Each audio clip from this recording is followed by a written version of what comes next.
हाँ जी, जय श्री माता जी। बताइए क्या क्या रहा आज का।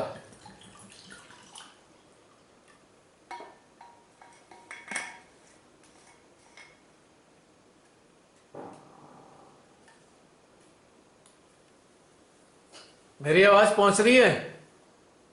हाँ जी। अच्छा, मैंने वीडियो आ ऑन रही करना है। भूल गया मैं।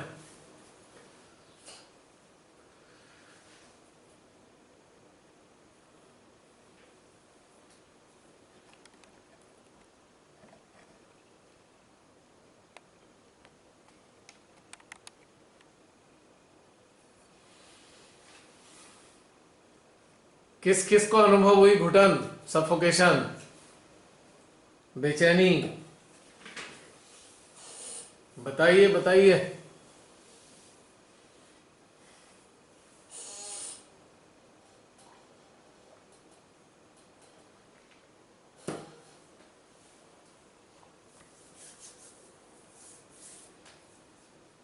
जसलीन, तुम्हें महसूस हुई? हाँ, बहुत ज्यादा। और वो हीट बहुत निकल रही थी, बहुत ज्यादा। अभी भी कान से हीट निकल कान। अभी भी कान से निकल रही है? हाँ, कान से और फॉरहेड से। कितना सफोकेशन एक है ना। अलग। हाँ, अलग सा ही सफोकेशन था। हाँ जैसे आपने कहा ये नहीं है, उन यंत्रों का है, तो सांस भी फूलने लग गई। हाँ हाँ, फैक्ट है ये, सांस फूल रहा है। ऐसा लग रहा था सांस नहीं आ सांस। रहा। हाँ। कितनी दुर्दशा है ना हमारी धरती पे। राइट। ध्यान के सेशन में ये करवाया था कि स्काई को एनर्जाइज करो कम से कम आधा घंटा, ताकि पॉजिटिविटी स्प्रेड हो। तो जब भी मैं स्काई देखती हूँ या टेरेस पे जाती हूँ तो ये करती हूँ। अब नेक्स्ट टाइम से धरती माँ को करूंगी। हाँ, जैसे भी अंतःकरण गए। बहन जी, जय श्री माता जी। रमनी बहन।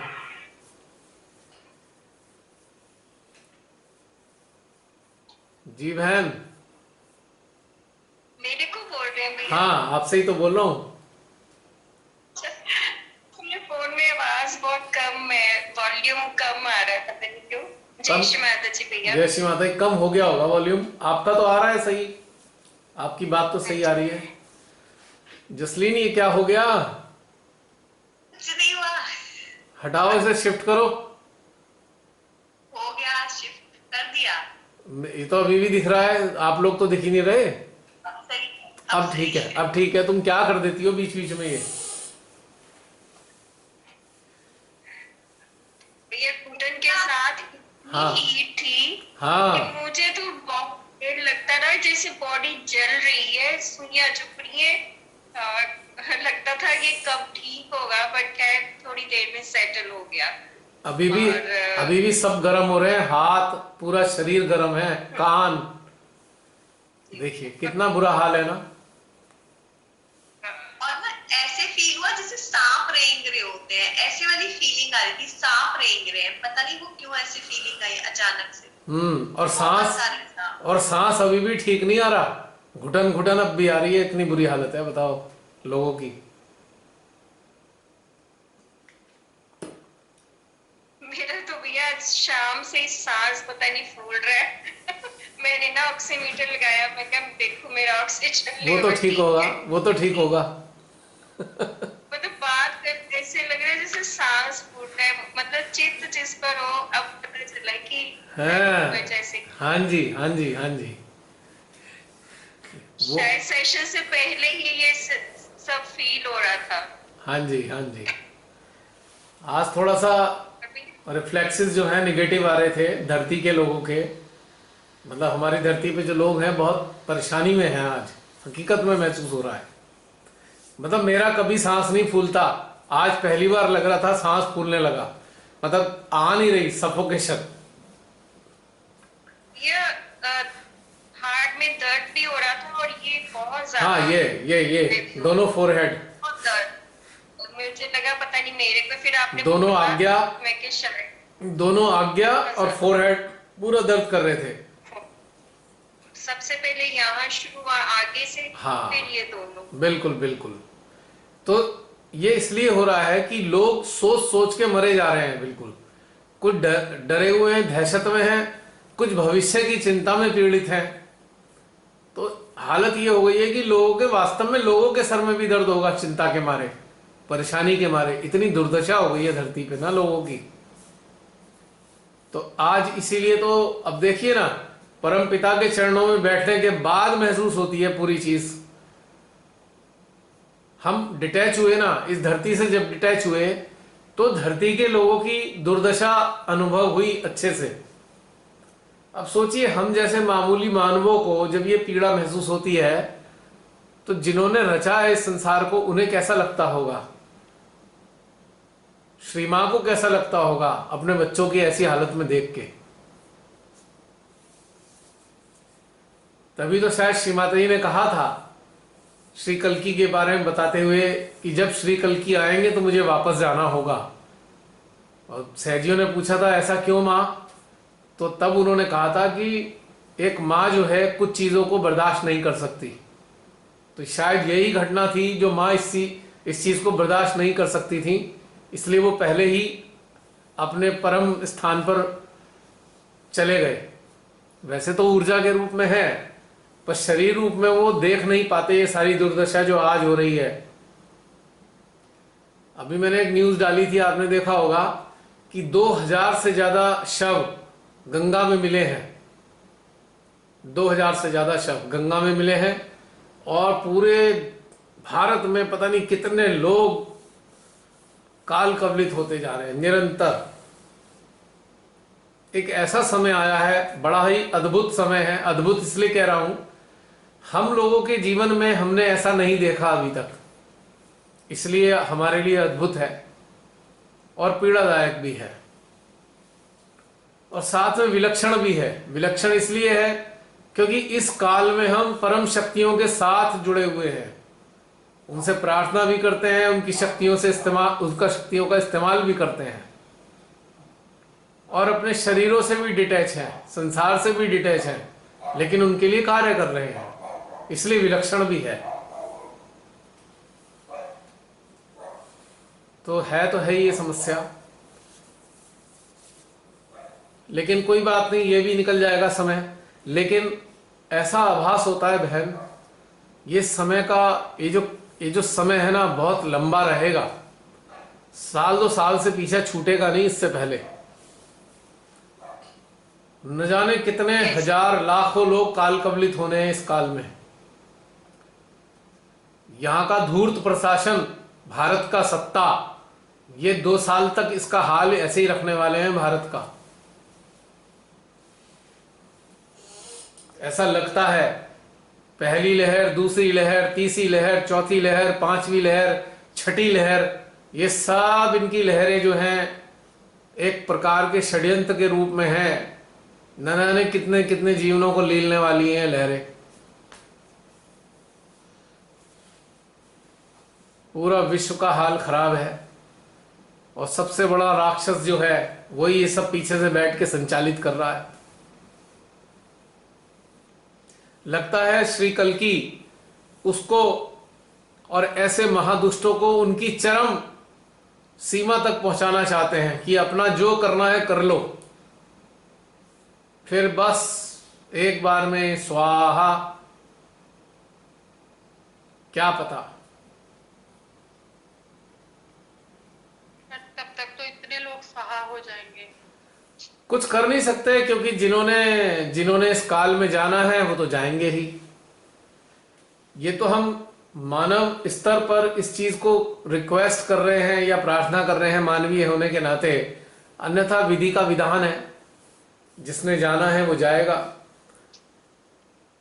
तो आप सब जरा ये बताइए, जितने भी यहाँ मौजूद हैं, आप सब में लोगों का स्वास्थ्य ठीक है, हेल्दी है, कोई दिक्कत तो नहीं? आप सब सभी लोग बताएं, और जिसको दिक्कत हो कृपया एक सेकेंड, जिसको दिक्कत हो जरूर एक एक करके बताएं अपनी स्थिति। हाँ बताइए, अब बताइए। रितु जी की तबीयत खराब है। किसकी? रितु। अच्छा, रितु बहन की। ओके, हाँ जी। अच्छा। यही वाली समस्या है? हाँ जी जी जी। और कोई अन्य कोई ऋतु जी के अलावा?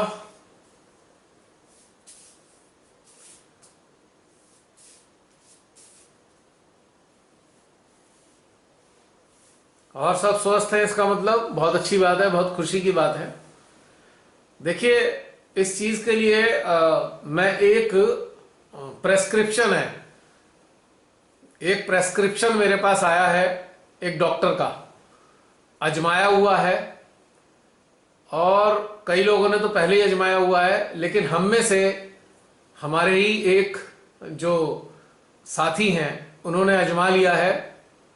यानी कि हमारे जो सहज कंपेनियन है, यानी कि जसलीन ने वो प्रेस्क्रिप्शन अजमाया है और घर में रहकर ही वो स्वस्थ हो गई है जसलीन। तो मैं कल आप सबके साथ में वो प्रेस्क्रिप्शन शेयर करने जा रहा हूं हेल्थ वाले ग्रुप में।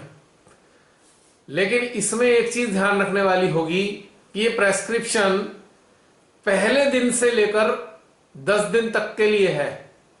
यानी कि बुखार पहले दिन हुआ तो पहले दिन से ही इसकी दवाइयां खानी शुरू कर दें, शांति से बाजार से लाएं और खाना शुरू कर दें। श्रीमाता ने चाहा तो दिक्कत नहीं आएगी। मैं कल आप सबके साथ शेयर कर दूंगा, एक जर्नल प्रेस्क्रिप्शन है ये, और ये कई लोग इससे ठीक हुए हैं। तो पहले जसलीन को दिया था मैंने ये, ताकि हम में से एक जना कोई इसे अजमा के देख ले, और अगर स्वस्थ हो जाता है वो पूरी तरीके से, तो फिर मैं सबके साथ शेयर करूंगा। बाकी लोगों के बारे में तो मैं जानता हूं, बाकी लोगों ने तो काफी लोगों ने अजमाया है, ठीक हुए हैं, लेकिन हम में से जसलीन मौजूद है, इस प्रेस्क्रिप्शन को उसने अजमाया है, उसके मुताबिक चली है, तो इससे काफी लाभ हुआ है, वो स्वस्थ हो गई है। जसलीन को 1 तारीख से प्रॉब्लम हुई थी, तो आज 15 तारीख हो गई है, लगभग 14 दिन हो चुके पूरे श्रीमाता की कृपा से। और बुखार 2-4 दिन ही रहा, उसके बाद धीरे धीरे ठीक हो गई। तबीयत काफी खराब हो गई थी जसलीन की, तो इसीलिए मैंने कहा है कि यदि कोई तबीयत खराब होने हुई है या हो रही है तबीयत खराब, पहले दिन से काउंट करना पड़ेगा इसको। तो ये आजमाया जा सकता है, लेकिन ये पहले दिन वालों के लिए है। अब चूंकि मैं इस बारे में ये नहीं कह सकता कि 4 दिन से जिसकी तबीयत खराब है उस पर किस तरीके से कारगर होगा, आई डू नॉट नो। ये केवल और केवल 3 दिन हो गए हैं। है, ऋतु जी को 3 दिन हो गए हैं, चौथा दिन है उनको। 3 दिन हो गए हैं, तो चलो अब फिर वो तो अपने तरीके से जो इलाज ले रही हैं, लेकिन ये इलाज है पहले दिन वालों के लिए। जी, पहले दिन जिसको बुखार चढ़े वो चुपचाप शांति से दवाई मंगाए, खाना शुरू कर दे, तो इससे आराम मिल जाएगा श्री माता की कृपा से। और बताइए, किसी को अनुभव आज का?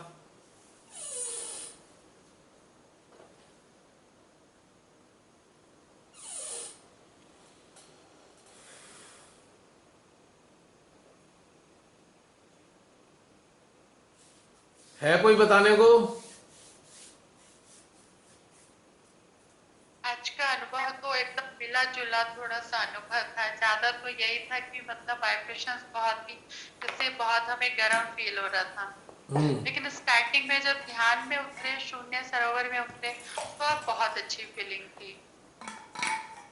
मतलब ये सही बात है कि मतलब जो चीजें हमने हमने कभी देखी भी नहीं है, हमने कभी उनको पढ़ा नहीं है, कभी हम वहां गए भी नहीं है, या कभी किसी बुक्स वगैरह में भी उनको हमने मतलब नहीं पढ़ा, उन जगहों को नहीं देखा। तो इस ध्यान के दौरान मतलब जब वो ध्यान यात्रा स्टार्ट हो रही थी, अपनी चेतना जैसे हमारी सहस्त्रार से निकलती है, तो वो बिल्कुल जैसे मेरा ऐसा फीलिंग था कि जैसे आप एकदम से ध्रुव तारे के जैसे बहुत ही फास्ट एकदम पहुंच जाते हो मतलब। पर वो जगह आपने कभी देखी नहीं है, एकदम वो खूबसूरत और एकदम अलग तरह की प्लेसेस थी। ऐसे लग रहा है जैसे हमारी चेतना ऐसे ऐसे घूम घूम के स्ट्रेट मतलब जा रही है।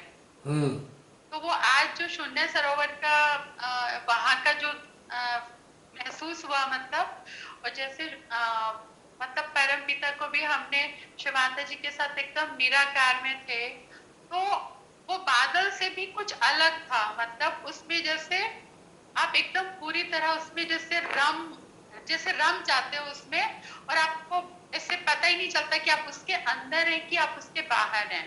जी तो मतलब वैसी वाली फीलिंग कि जैसे कि मतलब आप या तो हमेशा से उसी के अंदर ही, वो आपका स्थान है, आप वहीं रहते हैं, और मतलब वो उसके अंदर जाने से ऐसा महसूस हुआ कि हाँ ये वही स्थान है, मतलब जहाँ हमें जाना है या हमें वहां रहना है। और फिर उसके बाद जब चेतना एकदम से आई तो सहस्त्रार के थ्रू मतलब आज पूरा आग्नेय चक्र पे पूरा जैसे राउंड सर्कल के रूप में फील किया, विशुद्धि चक्र पे, और हृदय में मतलब लास्ट में जब आए तो जो सफोकेशन थी वो उस समय बहुत धीरे धीरे धीरे रिलीज होना शुरू हो गई। जी नहीं तो जब धरती माँ पे जब टेंशन डाला, वो पूरा ऊर्जा को वहां पे महसूस किया, तो कानों से तो बहुत ज्यादा, मेरे राइट कान से तो बहुत ज्यादा ऐसे गर्म ऊर्जा बहुत महसूस हो रही थी। कलाई पे, दोनों कलाई पे भी मेरे काफी गर्मी थी। पर एक जो सेशन था जिसमें आपने ये बोला कि फ्यूचर में मतलब उसको, इस ऑडियो को मतलब वीडियो को वो लोग देखेंगे, तो उस समय बहुत ऐसे मुझे फील हुआ कि जैसे वो कलेक्टिविटी है, बट वो बहुत ऐसे बच्चे हैं मतलब, और एक सनलाइट का जो ऑरा है वो उसके अंदर है। मतलब ये मेरा फीलिंग, ये मेरी ऐसी फीलिंग थी उसमें। जी जी जी जी।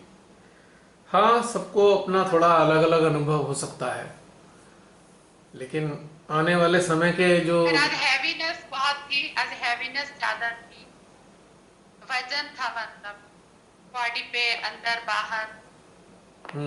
उन सब के रिफ्लेक्सेस आ रहे थे ना। क्योंकि अभी तो बहुत हमारे भी बहुत जान पहचान में भी बहुत लोग, मतलब जैसा आज हम फील कर रहे हैं वैसा हम हर दूसरे दिन फील करते हैं कि कोई ना कोई हमेशा बस वो बैड न्यूज सुनने को सराउंडिंग में बहुत मिल रही है। लास्ट ईयर ऐसा कुछ सुनने को मिला नहीं, बस दूर दूर से था। अभी बहुत क्लोज में भी बहुत लोगों का हुआ है, तो सब मतलब थोड़ा सा अस्त व्यस्त टाइप महसूस होता है। हाँ, ये तो है, इस वक्त जो हालत है वो अच्छे नहीं है। इसके लिए बस मैं कहना चाहूँगा, जिनको अपने राइट कान में या राइट साइड में ज़्यादा प्रॉब्लम हुई है, वो उन लोगों के रिफ्लेक्सेस आ रहे थे जो इस वायरस से प्रभावित हैं। इसलिए कंटिन्यूस हीट निकल रही है लगातार, और बाएं वाले कान से इसलिए हीट निकल रही है कि जो प्रभावित हो गए हैं तो वो खुद चिंतित हैं, और उनके घर के लोग, उनके नाते रिश्तेदार बहुत ज्यादा चिंतित हैं उनके लिए, और वो भविष्य के प्रति बहुत ज्यादा आशंकित और परेशान है। इसके कारण हमारे लेफ्ट कान यानी कि राइट आज्ञा से सारी निगेटिव एनर्जी रिलीज हो रही है। तो इसकी प्रतिक्रियाएं हमें आ रही थी, रिफ्लेक्सेस आ रहे थे हमें इन सब लोगों के स्थितियों के। तो इस कारण से अभी भी सफोकेशन बना हुआ है चेस्ट में लगातार, इतना हाल खराब है।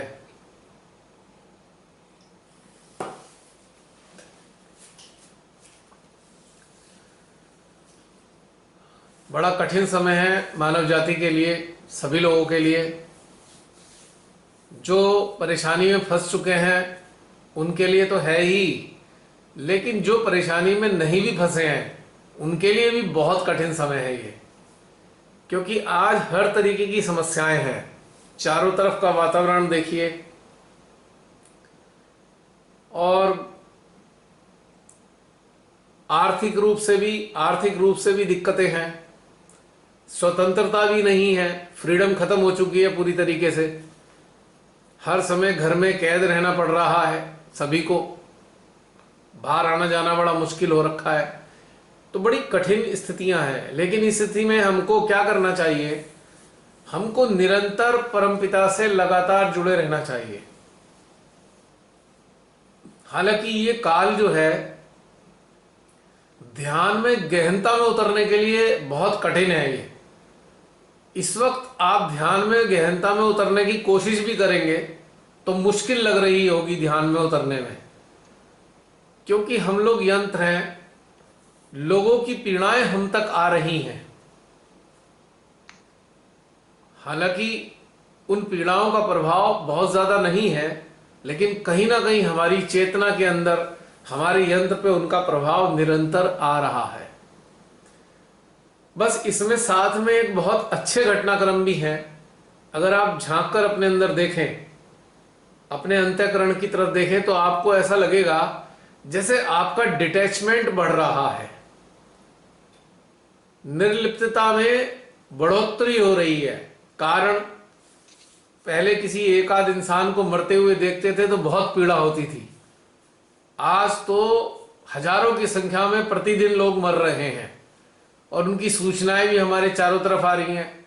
हमारे सबके नाते रिश्ते, जानने वाले मित्रों में से, परिचितों में से हर रोज एक आध की मृत्यु की खबर आ रही है, एक आध की हॉस्पिटलाइज होने की खबर आ रही है। प्रतिदिन कोई घर नहीं बचा जिनके परिवार या परिचितों में से कोई या तो बीमार नहीं है या किसी की मृत्यु नहीं हुई है। हमारे ही अपनी रिश्तेदारी में, नजदीकी में कई लोग काल कवलित हो चुके हैं, कई लोग जा चुके। तो ये कठिन समय तो है, लेकिन ये कठिन समय साक्षी भाव में और निर्लिप्तता को बढ़ाने में मददगार भी है। क्योंकि जाने अनजाने में हम चारों तरफ अपने मरते हुए लोगों को देखकर हम स्वयं की मृत्यु के लिए भी शायद तैयार हैं, स्वयं की मृत्यु के लिए भी तैयार हैं कि हमारे साथ भी शायद ऐसा हो जाए तो क्या हम परेशान होंगे? नहीं, हमने अपने आप को तैयार कर लिया है कि क्या पता हमारा यदि समय आ जाए तो हम तैयार हैं। ये इसकी सबसे अच्छी बात है इस समय की। बाकी तो दुरूह समय है मानव जाति के लिए, लेकिन निराश नहीं होना चाहिए, क्योंकि अगर बहुत कठिन समय भी आता है तो एक दिन जाता भी है। लेकिन हमें कमर कस के रहना पड़ेगा। ये जो षड्यंत्रकारी हैं, तीसरी लहर, चौथी लहर के नाम पे पता नहीं क्या हमारे साथ करने वाले हैं, क्या होगा हमारे साथ कोई नहीं जानता।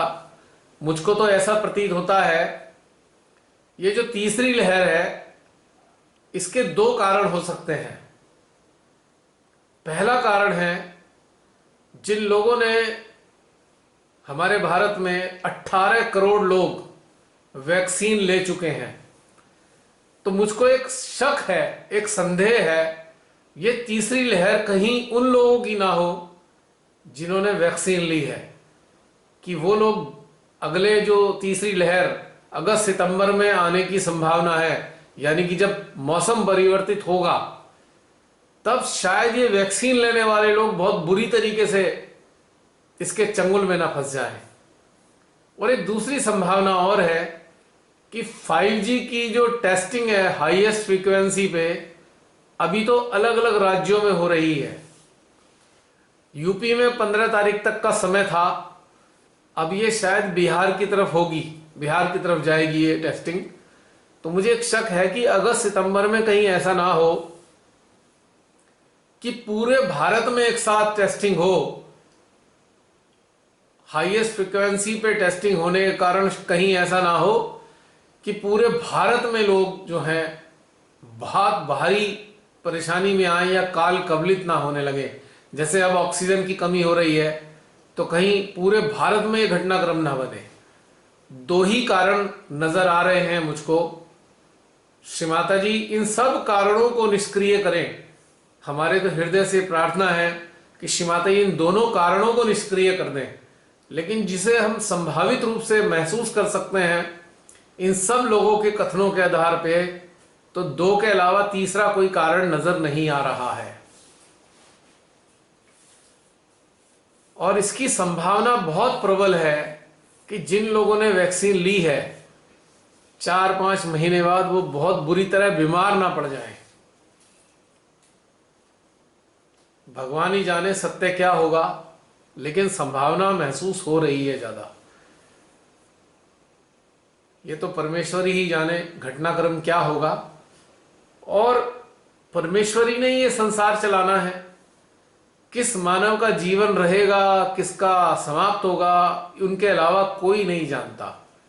और हमें तो स्वयं के लिए निश्चिंत होना चाहिए, बिल्कुल निश्चिंत होना चाहिए हमें स्वयं के लिए, क्योंकि जिस दिन श्री मां ने हमें अपने शस्त्रार से जन्म देकर अपने चरणों में स्थान दिया है, हमारा पूर्व प्रारब्ध से मिला हुआ जीवन तो उसी दिन समाप्त हो चुका था। और महत्वपूर्ण बात यह है, आज जो ये हमारा जीवन है, और ये जीवन पूरी की तरह उन्हीं के हाथ में है। ये वर्तमान जीवन हमारा आज का श्री माता जी के ही अधीन है पूरी तरह। इसलिए हमें अपने प्रति बिल्कुल निश्चिंत हो जाना चाहिए, एकदम निश्चिंत हो जाएं हम अपने लिए, क्योंकि ये जीवन हमारा था ही नहीं और ये जीवन हमारा है भी नहीं। जो चीज हमारी है ही नहीं उसके लिए हमारी चिंता व्यर्थ है। बिल्कुल भी भय को अपने हृदय से बाहर निकालकर डस्टबिन में फेंक दीजिए। ये जीवन तो मां का है। इस जीवन को मां कैसे रखेंगी, कैसे चलाएंगी, हम में से कोई नहीं जानता।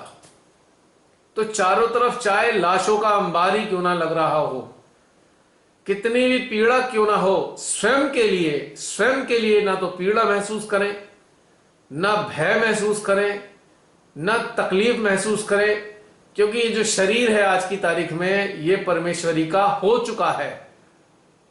उसी दिन हो चुका जिस दिन हमें आत्म साक्षात्कार प्राप्त हुआ। अब हमें वो बीमार करें या हमें वो स्वस्थ करे, अब तो ये उनकी मर्जी है। तो बस मेरे को तो यही कहना है, हर प्रकार के भय को हटाकर अपने हृदय में इस तथ्य को बहुत अच्छे से आत्मसात कर लें कि यह जीवन तो उनका है, उनका ही रहेगा। और बाहर की दुनिया में चाहे कुछ भी हो जाए, अब ये उनका कार्य है, बाहर की दुनिया को वो किस तरीके से रखना चाहते हैं। कितने लोग काल कवलित होंगे, कौन बचेंगे, कोई नहीं जानता। बस हमें तैयार रहना है। यदि हमारा ये जीवन समाप्त करना चाहती हैं श्री मां इस काल में, तो खुशी खुशी स्वीकार करते हुए उनको सौंप दे अपने इस जीवन को। वैसे तो उनके पास ही है हमारा जीवन बिना भय के। तो बस यही कहना है मुझे। आप लोग कुछ कहना चाहते हैं तो बताइए।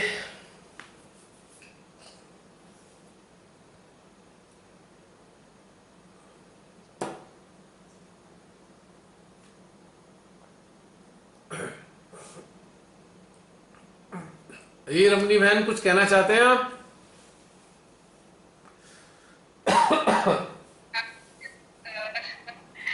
एक तो जब आपने कहा था ना कि आज से 4 महीने बाद जो लोग देखेंगे इस वीडियो को, हाँ। जब हमने अपने हृदय और अपने संसार से उनके हृदय में प्रेम दिया, जी जी दिया, एक तो इतनी तेज जैसे संसार से शॉवर निकलता है, जी। बहुत तेज वाइब्रेशन, हाँ बहुत जी, अच्छा हाँ। लग रहा है, बहुत सुंदर था ये। भूल जाता है ना जब हम एक्सपीरियंस करते, सब कुछ भूला होता है। और बड़ा अच्छा लग रहा था। ऐसे लग रहा है कि जैसे वो अब भी हमारे बीच है, महसूस कर रहे थे उनकी प्रेजेंस को ना। उनकी चेतना तो मौजूद है ही उन्हें भी नहीं पता कि उनकी चेतना हमारे साथ है और आज मेरे को तो ध्यान इतना अच्छा लगा। एक तो बिगनिंग बहुत अच्छी प्रिया। आज आपने और भी बारीकियां बताई कि हमारा जो चित्त हमेशा मेन गेट पर रहना चाहिए अलग तरह से बता रहे थे जो हृदय है। तो मतलब बड़ा अच्छा लगा कि आज बड़ी बारीकी से फिर संसार का भी आपने कहा कि ये वो क्षेत्र जिसके बारे हमने ना पढ़ा है, ना सुना है, ना देखा है, सिर्फ हमारी चेतना में ये सब कुछ है।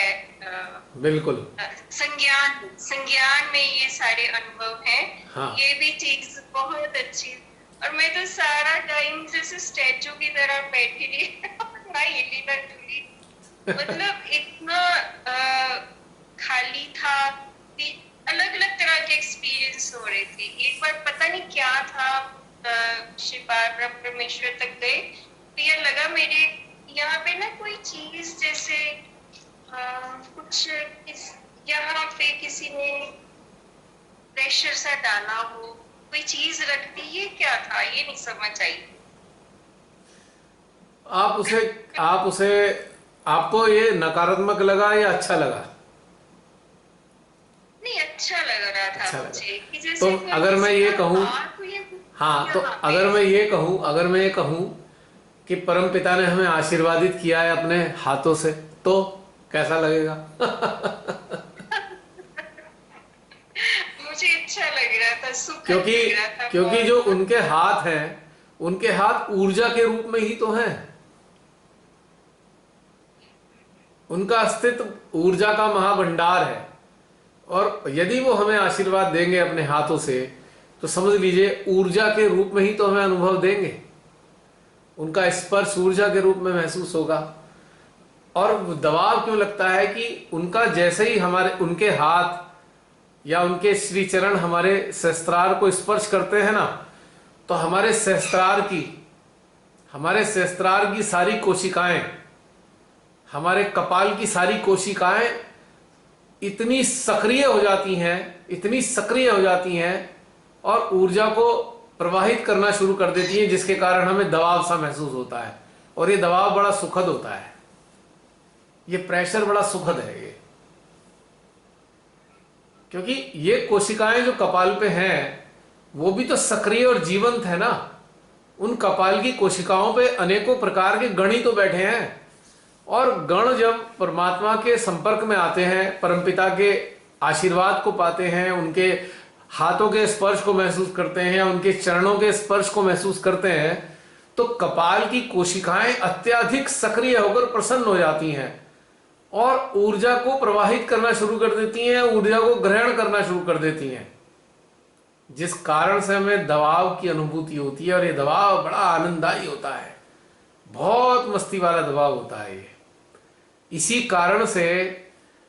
कारण से हमारे दिमाग को परमपिता परमेश्वर ने हमारे मस्तक में रखा हुआ है, सर के अंदर रखा है, क्योंकि वो चाहते रहे होंगे कि मेरा प्रेम तो ब्रह्मांड के परे से ही आएगा, ऊपर से नीचे की तरफ आएगा, और सबसे पहले कपाल के इस ऊपर स्थित जो कोशिकाएं हैं या गण हैं, वो सबसे ज्यादा रिसीव करने वाले बने, रिसीवर बने, और फिर वो दिमाग को सप्लाई करना शुरू कर दें। तो एक टेक्निकलिटी है, एक समझ लीजिए कि एक प्रकार का मैकेनिज्म है दिव्य ऊर्जा को ग्रहण करने का। और सहस्त्रार से तो जुड़ी हैं ही 1000 नाड़ियां, तो इसलिए शायद ऐसा महसूस किया। और अम्मी बहन आपने, तो ये अच्छी बात है, it is a very good sign. एक सेकंड, जरा बैटरी चेंज कर दूं मैं। हाँ बहन, अब बताइए। तो ये था आपकी जो अनुभूति का जो मेरे अंदर आया।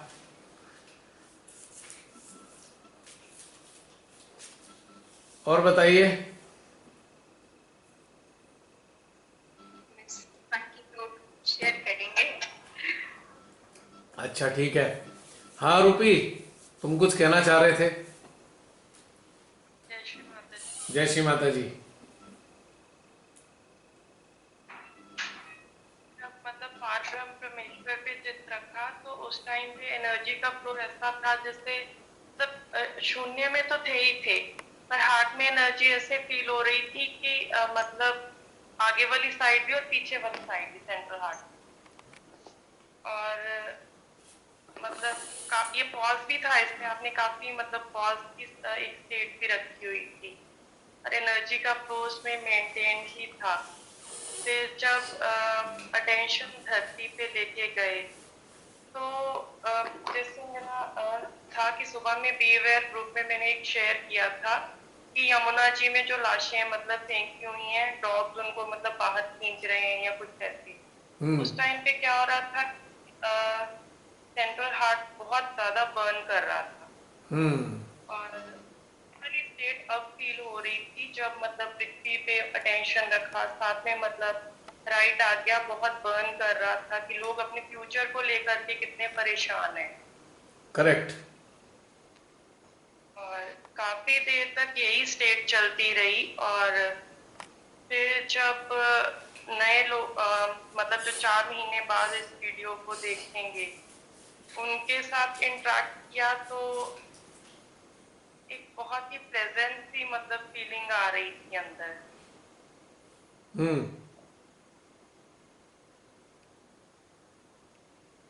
हाँ हाँ बोलो। जैसे अभी आप बोल रहे थे कि ये टाइम है, मतलब इसमें कुछ भी हो सकता है, ऐसे तो अंदर से एक भाव आ रहा था कि मतलब सबके लिए कि ये टाइम अपने आप को इम्प्रूव करने का भी है।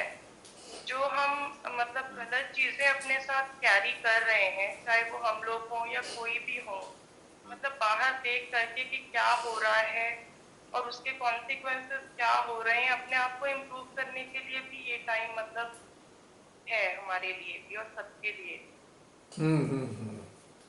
रियली बिल्कुल सही बात है। आज 15 मई है। तुम्हारी आज जो पोस्ट थी बहुत सुंदर पोस्ट थी फेसबुक पे जो तुमने डाली है। मेरा यही कहना होगा आप सभी से जो लोग देख रहे हैं, रुपिंदर की आज की जो पोस्ट है उसे आप जरूर पढ़ें। बहुत सुंदर पोस्ट लिखी है आज रुपिंदर ने, ब्यूटीफुल पोस्ट और एकदम ट्रुथ है। जो सत्यता है वही उसकी पोस्ट में मौजूद है। बहुत सुंदर पोस्ट है। हाँ रूपी, और क्या कह रहे थे?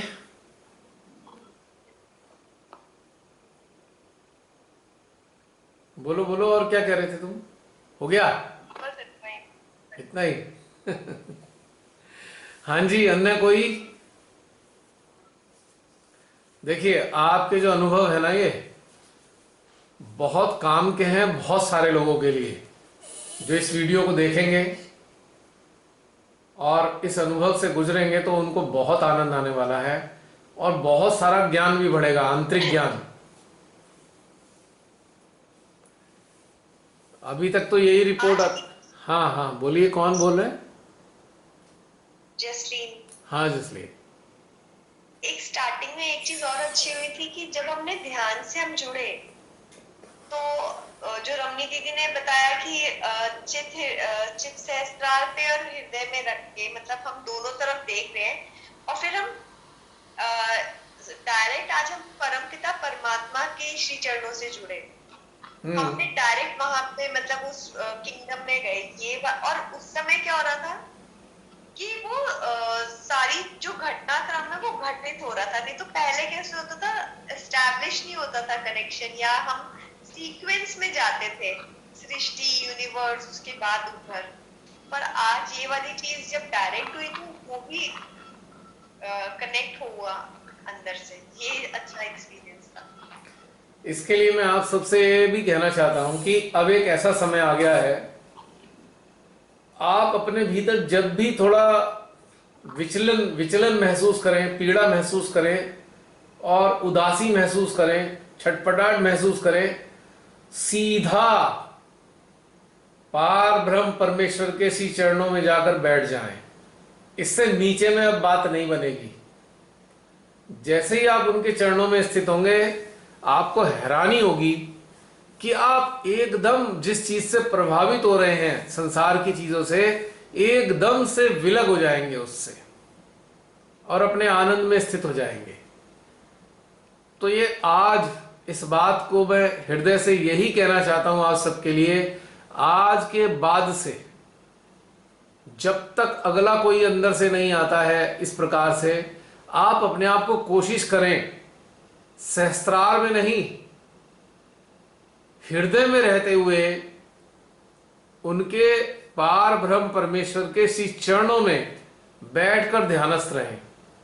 महसूस करें कि उनके चरणों में ही हम, सुबह से रात तक आपको यही महसूस करना है।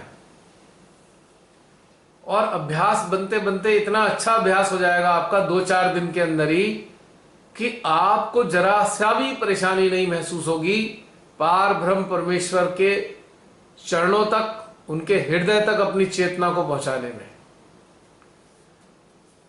आपको बस मैं ये बताना चाहता हूं कि उन तक पहुंचने के लिए हमारी चेतना की आवश्यकता है। चित्त नहीं पहुंच सकता। जिसे आप चित्त समझते हैं बेसिकली वो चेतना होती है। हमारे चित्त के पास क्षमता नहीं है पार ब्रह्म परमेश्वर का आनंद लेने का। ये समझ लीजिए, चित्त जो है ना, चित्त जो है इस धरती पर जन्म लेने के बाद बहुत सी चीजों को समझने के लिए है या रिफ्लेक्ट करने के लिए उन चीजों को। लेकिन जो चेतना है, हमारी चेतना चूंकि उनका ही हिस्सा है, इसलिए हमारी चेतना ही उनसे आसानी से इंटरेक्ट कर पाएगी। बहुत से लोग स्ट्रगल करेंगे, बहुत से लोग स्ट्रगल महसूस करेंगे कि चित्त हमारा वहां नहीं जा रहा, क्योंकि आप चित्त ले जाने की कोशिश कर रहे हैं जो जा ही नहीं सकता। हमको तो उनके साथ उनके सानिध्य का आनंद लेना है, अपनी चेतना को उनके साथ जोड़ना है, उनके साथ एकाकारिता की अनुभूति करनी है, तो ये काम आसानी से हो जाएगा। ये भी एक छोटा सा टिप है, और लेकिन ये कठिन भी बहुत है, और ये समझ जाएं तो ये बहुत आसान भी है। तो इसलिए इस विषय में मेरे को ये कहना था आप सबसे। और एक चीज और, अभी जैसे आपने बताया ना कि ये समय गहनता में आप नहीं जा पा रहे, तो ये चीज फील हो रही थी कि आप बहुत ज्यादा नहीं फील कर रहे, पर जब आप अटेंशन वर्क करते हो कोई भी ग्लोबल इशू पे, तो वो बहुत अच्छे से हो रहा है। हाँ, या जब प्रेयर कर रहे हैं तो वो हम बहुत दिल से कर रहे हैं, मतलब ऐसे लग रहा है कि हमें सच में बहुत पेन है। तो ये सारी चीजें हो रही है, बट हम अपने अंदर अगर गहनता में उतरने की कोशिश कर रहे हैं तो वो नहीं हो रहा। क्योंकि इस काल में ये इसका समय, गहनता में उतरने का समय पिछला था, पहली लहर में था, पिछले साल था। लेकिन ये साल गहनता में उतरने के लिए नहीं, समाधान में आने और कार्य करने के लिए है। It's a high time for the humanity. High time है ये। हमें अटेंशन वर्क करना चाहिए। हाँ, लगातार, लेकिन परमात्मा के पार ब्रह्म परमेश्वर के सानिध्य में रहकर। उससे नीचे में हो नहीं पाएगा। अगर आप उससे नीचे रहेंगे तो आप पीड़ित हो जाएंगे, छटपटाएंगे कि हो क्यों नहीं पा रहा। क्योंकि इस वक्त धरा पे सारी की सारी नकारात्मक शक्तियां अपनी चरम सीमा पे सक्रिय हैं इस वक्त, जिसके कारण आप ध्यान की गहनता में उतर ही नहीं पाएंगे। और आपको खुद के ध्यान का आनंद लेने के लिए उतरना भी नहीं है, उतर ही नहीं सकते, उतरना भी नहीं है, और उतरने का पीरियड भी नहीं चल रहा है ये। इसमें तो ये जो पीरियड है, हमें केवल पार ब्रह्म परमेश्वर, परमपिता परमेश्वर, परम माता के साथ अपने आप को बनाए रखने का है ये पीरियड, और उस स्थिति से कार्य करने का है जो आज कराया है, जिसकी प्रेरणा उन्होंने दी है। इससे नीचे से कम में काम नहीं चलेगा, वरना विचलित हो जाएंगे, उदासी आएगी, अवसाद आने लगेगा, छटपटाहट लगेगी, घुटन होने लगेगी, क्योंकि बहुत सारी परेशानियां चारों तरफ हैं इस वक्त। हमको धरती से अपना संपर्क समाप्त करना होगा और परमपिता से संपर्क बनाए रखना होगा, तब जाकर ये कार्य हो पाएगा। उससे नीचे में कार्य नहीं होगा। अगर यकीन ना आए तो प्रयास करके देख लेना।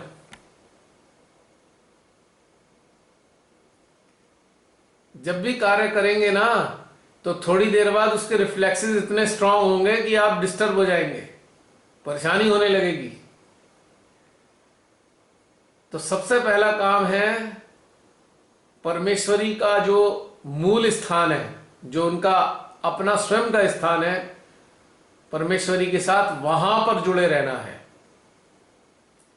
फिर वहां से अपनी शक्तियों के सारे आपको सक्षम बनाएंगी कार्य करने के लिए। उससे नीचे में बात बनेगी नहीं। याद कर लो पिछले दिनों जब काम किया तो कैसा अनुभव किया, उसके बाद हफ्ता 10 दिन जितना भी कार्य किया होगा अभी, या दोबारा करके देख लेना इसके बाद में, अकेले बैठ के जब भी बैठेंगे तो लगेगा कैसे होगा काम, कैसे होगा या नहीं होगा। क्योंकि बहुत भयंकर तरीके से नकारात्मक शक्तियां इस कदर चरम सीमा पे जा रही हैं, और जो जागृत लोग हैं वो बहुत कम है आज की तारीख में। जितनी नकारात्मक शक्तियां जितनी ज्यादा आज की तारीख में सक्रिय हैं, उसके मुकाबले जागृत लोगों की संख्या बहुत ही कम है, बहुत ही कम है। इसीलिए जब कोई, अगर आप इस प्रकार से आज कार्य करने की कोशिश करेंगे ना, तो ढंग से हो नहीं पाएगा। और अगर करने की कोशिश भी करी या करा भी, तो उसके रिफ्लेक्सेस आपके इंस्ट्रूमेंट पे इतना ज्यादा आएंगे कि आपको परेशानी लगेगी बाद में कि ये क्या हो रहा है मेरे अंदर, क्यों बेचैनी हो रही है। तो इससे बचने के लिए क्या है, अब हमें उनके साथ ही रहना होगा आगे तक। जब तक ये लहरें चलती रहे मानव जाति को नष्ट करने के लिए, तब तक उनके साथ ही बने रहो।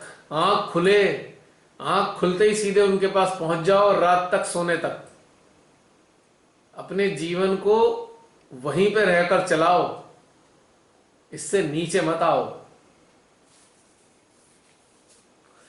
अब बहुत से लोग मेरे से अभी भी कहते हैं हमें जूम सेशन में जोड़ लीजिए।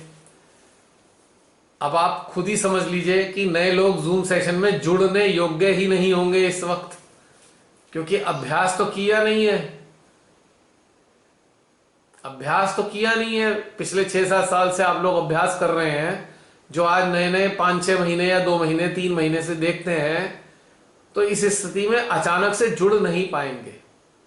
इसीलिए मैं अवॉइड करता हूं कि भाई नए लोगों को, एकदम से नए लोगों को इसमें ले नहीं सकते, मजबूरी है। आप लोग भी, बहुत से लोग जो ये बात सुन रहे हैं हमारे मुंह से, तो इस बात को अच्छे से समझिए कि जो साधना पिछले 6-7 साल से लगातार चल रही थी, वो स्टेप बाय स्टेप आगे बढ़ती चली गई। एक एक चैप्टर करके आगे बढ़ते गए, बढ़ते गए, बढ़ते गए, और आज स्थिति ये हो गई है कि आज आप अभ्यास के जरिए उस स्थिति को पहुंचने लगे हैं। लेकिन अचानक से जो नया आदमी, उसको अच्छा तो लगेगा सुनना, पर उसका यंत्र इसके लिए तैयार नहीं है। नए साधक साधिकाओं के लिए यंत्र तैयार ही नहीं है उनका, तो उनके लिए मुश्किल है। तो इसीलिए ये यात्रा ऐसे ही चलती रहेगी। जो भी लोग सुन रहे हैं, उनके नजदीकी लोग भी अगर बहुत से सोचते हो हम अपने इसके नाते रिश्तेदारों को या घर के लोगों को जोड़ लें, तो पहले जोड़ने से पहले देखिए कि उनके यंत्र इस अवस्था में है कि नहीं है, वरना दिक्कत उनके यंत्रों में आएगी, उनका सिस्टम गड़बड़ा जाएगा, क्योंकि तैयारी तो है नहीं।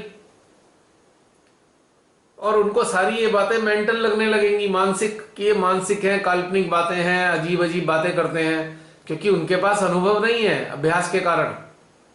अभी भी फेसबुक पे बड़ी सारी पोस्ट में कुछ लोग कह देते हैं ये कैसे आपने लिख दिया, श्री माता जी ने तो ऐसे कहा ही नहीं। अरे भाई, श्री माता जी ने बेसिक चीजें बता दी, आपको कहा अभ्यास करो, लेकिन श्री माता जी ने आपके गहन अभ्यास के अनुभव तो नहीं आपको एक्सप्लेन किए हैं। उन गहन अनुभवों का अनुभव करने के लिए तो आपको स्वयं छोड़ा है। तो आपने अगर मानसिक रूप से श्री माता जी की बातें सुनी हुई हैं, तो उन मानसिक बातों के आधार पे इन अनुभवों को आप कैसे समझ सकते हैं? It is impossible. तो अपने मानसिक ज्ञान के आधार पे आपको ये सारी बातें काल्पनिक लगेंगी, अजीब अजीब लगेंगी, ऐसा लगेगा कि कोई दूसरी दुनिया की बातें चल रही हो, क्योंकि आपने अभ्यास नहीं किया है। अब मुझे नहीं पता कि आपने अभ्यास किस कारण से नहीं किया, कि आपकी रुचि नहीं थी अपने अंदर उतरने की, क्या आप खाली संस्था की गतिविधियों तक बाहरी रूप से जुड़े रहकर वहीं पर तक सीमित हो गए, मुझको नहीं मालूम है। लेकिन हम इतना जरूर कहना चाहते हैं आप सबसे कि ये जो वीडियोस हैं आपके सामने जिस जिस तरीके से आते चले जाए, और आपका अगर रुचि है और आपका इंटरेस्ट है, तो ये जो वीडियो हैं ये सामूहिकता के ही वीडियो हैं, ये सामूहिकता का ही एक प्रतीक है। आप इस सामूहिकता का आनंद लेते रहें और इसको आगे बढ़ाते चले जाएं। धीरे धीरे आपके यंत्र विकसित होते चले जाएंगे। तो इसीलिए हमारा यही कहना है, अब जो इस वक्त जूम सेशन में उपस्थित हैं लोग, कि अब आपको ब्रह्मांड से परे स्थित परम पिता के साथ निरंतर जुड़कर रहना होगा। ये काल विपदा का काल है और मानव जाति के इतिहास का सबसे कठिन काल अनुभव हो रहा है। शायद ऐसा ही कुछ अनुभव 100-125 साल पहले रहा होगा। बताते हैं स्पेनिश इन्फ्लुएंजा जब पृथ्वी पर हुआ था धरती पे, तब कई करोड़ लोग, 5-7 करोड़ लोग काल कवलित हुए थे। जब प्लेग फैला था तब भी बहुत संख्या में लोग काल कवलित हो गए थे। वो तो एक्सटिंक्ट हो गया, पर इन महादुष्टों ने इस षड्यंत्र को, ऐसा प्रतीत होता है, बहुत आगे तक ले जाने का षड्यंत्र रचा है। ये साल में हर साल 1, 2, 3 लहरें लाते रहेंगे और मानव जाति का खून चूसते रहेंगे, नए नए षड्यंत्र करके उनके लिए मुसीबतें खड़े करते रहेंगे। इस कारण से ये काल बहुत कठिन है। हम में से कोई नहीं जानता कि इस काल से हम बाहर निकल पाएंगे या नहीं निकल पाएंगे, या काल कवलित हो जाएंगे। Nobody knows. लेकिन हम इतना कहना चाहते हैं, चिंता छोड़कर जो जीवन है, जो सांसें हैं मिली हुई हैं, उनका भरपूर आनंद उठाएं। और आनंद उठाने का जो इस वक्त जो हमारे लिए मौका है, वो आनंद इस प्रकार से उठाएं कि परम पिता के सानिध्य का मजा लिए जाएं और उनकी सृष्टि के लिए, उनकी सृष्टि की जो सर्वोत्तम रचना है, उसके हृदय में, यानी मानवों के हृदय में, उनकी ऊर्जा का संचार करते रहें। बस यही सबसे बड़ा एंटरटेनमेंट है आज के काल का। यही चित्त से करने वाला कार्य है और यही हमारा जो है आनंद है आज की तारीख में। तो ये था कहना जसलीन हमें इस विषय में। हाँ, और कुछ बताओ, कुछ कहना चाहते थे? मुझे आपसे जो क्वेश्चन पूछने थे उनके आंसर आज अपने आप ही मिल गए सबके। वही मुझे 3-4 चीजें पूछनी थी। आज शाम को कोई सामूहिकता में 3-4 बहनों के वही क्वेश्चन थे, तो उन्हीं के आंसर आपने बिना पूछे ही मिल गए आज। जो सामूहिकता में उपस्थित हैं उनके भीतर की सारी चीज तो सामूहिकता में प्रकट होनी ही होती है ना, स्वतः ही होती हैं। अक्सर होता होगा ये सब। उनको मन में भय है कि हम इतने अच्छे से ध्यान और वो सब करते हैं, तो फिर अब कैसे ना किसी का सब आस-पास में सुन रहे हैं, तो मन में भय क्यों आ जाता है फिर। अब वैक्सीनेशन के लिए घर वाले बहुत बुरी तरह फोर्स कर रहे हैं और हम उस चीज को मना कर रहे हैं, तो वो चीज को अब हम क्या बोले उनको। जो हम बोल रहे हैं वो उनको नहीं समझ में आ रहा, और जो वो बोल रहे हैं वो हमें समझ में नहीं आ रहा। इसीलिए हाँ, बताइए। हाँ, कि अब वो बोलते हैं कि अब तो उनको मेरा भी लगा, बोले आपने भी नहीं कराया, आपके घर में किसी ने वैक्सीनेशन नहीं करा। तो मैं बोली नहीं, हमारे अभी तक किसी ने नहीं कराया। तो उनको बड़ा आश्चर्य लगा कि, तो बोले कि अब हमारे तो सबका हो गया, लेकिन सब लोग मुझसे ही अब नाराज हैं क्योंकि भाई मैं नहीं कराना चाहती। वो एक उनका क्वेश्चन था। फिर दूसरा कि अभी अटेंशन वर्क हो रहा है, हम लोग वीडियोस देखते हैं, ये सब देख रहे हैं, पर क्या होता है कि मतलब उनको जैसे एक बीपी का उनको प्रॉब्लम आ गया कि बीपी हाई हो जाता है। कुछ भी अटेंशन वर्क करती हैं तो कह रही कि मेरा राइट साइड बहुत इस तरह की उनको प्रॉब्लम आ रही है। ये 3-4 उनके क्वेश्चंस थे आज मतलब शाम में। तो आज सेशन हुआ और उन्हीं के सब आंसर मिल गए कि हमें निर्भय रहना है, हमें कुछ भय रखना ही नहीं है। जब परमेश्वरी के श्री चरणों में है तो वैक्सीनेशन और वो सब तो फिर डस्टबिन में ही है, तो हम तो आजाद हैं। अब उनका कहना है कि घर वालों को कैसे मनाया जाए।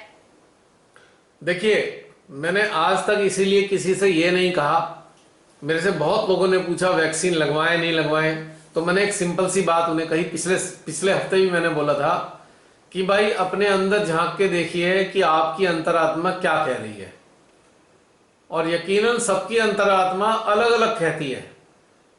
अगर मैं सबसे ये कहूं कि मत लगवाओ, तो मेरी बातों से जिनके अंदर भय पहले से ही है, जिन्हें डर है अगर वैक्सीन नहीं लगवाई तो हम बीमार ना पड़ जाएं, तो भाई मेरी बातें ना कहने से उनको अंदर संघर्ष शुरू हो जाएगा। अगर मैंने ये कह दिया कि आप वैक्सीन लगवा लीजिए और बहुत से लोगों के अंदर अंदर से आ नहीं रहा वैक्सीन लगवाने के लिए, तो फिर संघर्ष शुरू हो जाएगा। और एक दूसरी समस्या है कि बहुत से हमारे लोगों के, हमारे सहजियों के घर के लोग ये ना मान बैठे कि मैं वैक्सीनेशन के खिलाफ एक अभियान चला रहा हूं। मेरा कोई अभियान नहीं है। जो भी बातें हैं ये मेरी स्वयं के अपने लिए हैं। अपनी बातें मैं आपसे शेयर करता हूं। बाकी आपकी रुचि, आपका डिस्क्रिप्शन क्या है, आप क्या निर्णय लेते हैं, ये आपकी इच्छा है, आप सबकी। मेरा इसमें कोई रोल नहीं है। ना मैं वैक्सीनेशन के पक्ष में हूं, ना मैं वैक्सीनेशन के विपक्ष में हूं, आप सबके लिए। लेकिन जहां तक मेरा सवाल है, अपने लिए तो मैं 100% विपक्ष में हूं इसके, कि मैं स्वयं तो कभी नहीं लगवाने वाला। बस इतना ही कह सकता हूं। और आप सबको ना मेरी बातें नहीं माननी है। मैं फिर आपसे दोबारा दोहराना चाहता हूं, इस विषय पे आपको मेरी बातें बिल्कुल भी नहीं माननी है। आपको माननी है आपकी अंतरात्मा की आवाज, बस। अब घर वालों से आप किस तरीके से बात करें ये मैं आपको नहीं बता सकता, क्योंकि ये आप सबका व्यक्तिगत मामला है। और किसी भी इंसान के, किसी भी सहजी के घर में दखल देना मेरे लिए एक अपराध के समान है। मैं किसी भी के मानव के जीवन में, किसी के घर में मैं कभी दखल नहीं देता हूं, किसी भी कीमत पे नहीं देता। ये सब आपका कार्य है कि आप किस तरीके से इस चीज को करें। मेरा अपना कोई इसमें रोल नहीं है। हाँ, मैं स्वयं के लिए बता सकता हूं, क्योंकि मेरे से बहुत से लोग पूछते हैं आप क्या करोगे। मैं कभी, मेरे अंदर से तो आता ही नहीं है अभी तक। अगर कभी आया किसी जमाने में तो आपके सामने वो भी शेयर कर दूंगा, लेकिन आज की तारीख में तो नहीं आ रहा। आप ये तो छोड़िए, मेरी फैमिली में, आप ये तो छोड़िए, हमारे सारे घर में, हमारे पूरे खानदान में, हमारे पूरे खानदान ने लगवा ली। हमारा घर छूटा हुआ है बस। अब मैं उनसे तो कह नहीं सकता क्यों लगवा ली, मत लगवाओ, भाई उनकी मर्जी। पर मैं जो भीतर से, अंदर से पता है, या परमेश्वरी जो मुझे अंदर से बताती है, मैं तो वो फॉलो करता हूं। तो ये है बात सारी। हाँ, आप कुछ कह रहे थे। मैं यही बोल रही थी, मैंने कहा हमारे फैमिली में तो अभी इसके ऊपर कुछ डिस्कशन होता ही नहीं है, एकदम साइलेंट मोड पे है। देखिए, मेरे सामने इतने सारे केस हैं अपने नजदीक लोगों के, बस इतना कह सकता हूं। बहुत से लोगों की मृत्यु हो गई, नजदीक थे, नजदीक मिलने वाले थे, मिलने जुलने वाले घर के लोग थे। सब लोगों ने वैक्सीन लगवाई थी। अफसोस की बात यह है, क्या बोलूं मैं। कोई ऐसा, मेरे को कोई ऐसा नजर ही नहीं आया जो अपने नजदीक गया है जिसने वैक्सीन नहीं लगवाई थी। अगर ये वैक्सीन सही है तो फिर लोगों की मृत्यु हो क्यों रही है, सवाल यह है। और इस सब का उत्तर सबने अपने अंदर से पूछना है। तो क्योंकि एक लॉजिकल, एक चिंतन करना चाहिए, एक कंटेम्पलेशन लॉजिकली करना चाहिए अपने अंदर, तभी हमें अंदर से पता लगता है कि हमें क्या करना चाहिए, क्या नहीं करना चाहिए। मैं डरा नहीं रहा हूं, मैं सच्चाई बता रहा हूं। मेरे चारों तरफ जिनकी मृत्यु हुई है, बहुत से, कई लोग तो मेरे घर के ही लोग हैं, क्लोज रिलेशन में हैं, और कुछ परिचित हैं, कुछ मित्रों में से हैं, तो और सभी वो काल कवलित हो गए हैं। जबकि किसी की उम्र 50 साल, किसी की 52 साल, किसी की 48 साल, है ना, किसी की 58 साल, 70 साल के भी लोग हैं। ऐसा नहीं है कि बड़े नहीं हैं, लेकिन आश्चर्य की बात है हर रेंज का इंसान है। और जो सुनते आ रहे हैं चारों तरफ, जो मतलब विश्वसनीय सूत्रों से, वो भी काफी कम लोग, एज के भी लोग हैं। और एक सज्जन तो नजदीक थे, वो तो मुश्किल से शायद रहे होंगे 32-33 साल के। अब कह नहीं सकता क्या हो रहा है, लेकिन ये चीज, परिणाम सामने आ रहे हैं। और रहा सवाल दूसरे देशों का, दूसरे देशों की सूचनाएं हैं मेरे पास। बहुत सारे लोगों ने यूरोप में, अमेरिका में सड़कों पे आ गए हैं एंड जो मास्क और वैक्सीन का विरोध कर रहे हैं, प्रदर्शन कर रहे हैं, जुलूस निकाल रहे हैं कि हम ना तो वैक्सीन लगवाएंगे ना हम मास्क पहनेंगे। चारों तरफ है। हमारे देश का गुलाम मीडिया ये सब नहीं दिखा रहा है, लेकिन कहीं ना कहीं से सूत्रों से ये सारी चीजें आ रही हैं लगातार, कंटिन्यूअस। बी अवेयर ग्रुप में भी आप लोग कहीं ना कहीं देख ही रहे होंगे। जो हमारे देश के बड़े बड़े विद्वान, बहुत अच्छे स्तर के डॉक्टर्स हैं, उनको हमारे यहाँ की जो सत्ता है वो सामने नहीं लाना चाहती है। उन सब ने इसे नकारा है वैक्सीन को। डॉक्टर लियो रेबोलो ने बताया ही है कि जो लोग वैक्सीन लगवाने वाले बच भी जाएंगे अगर, तो 3 या 4 साल के बाद उन्हें कैंसर होगा, ब्लड कैंसर हो सकता है। डॉक्टर विश्वरूप राय तो पिछले साल से ही कहते आ रहे हैं। तीसरी चीज, डॉक्टर अमर सिंह आजाद जो पंजाब के हैं वो भी मना कर रहे हैं। डॉक्टर राजीव दीक्षित जी तो पहले ही बता चुके किसी वैक्सीन के बारे में कि वैक्सीन के कारण बहुत मृत्यु होती है। पहले भी जो वैक्सीन बनाई गई आरएनए वायरस की, उससे कई लोग काल कवलित हुए। एक डॉक्टर वर्मन कोलमैन है इंग्लैंड के, उन्होंने जो बताया है वो तो रोंगटे खड़े करने वाला है। आप सबने पढ़ा होगा, मैंने भेजा था।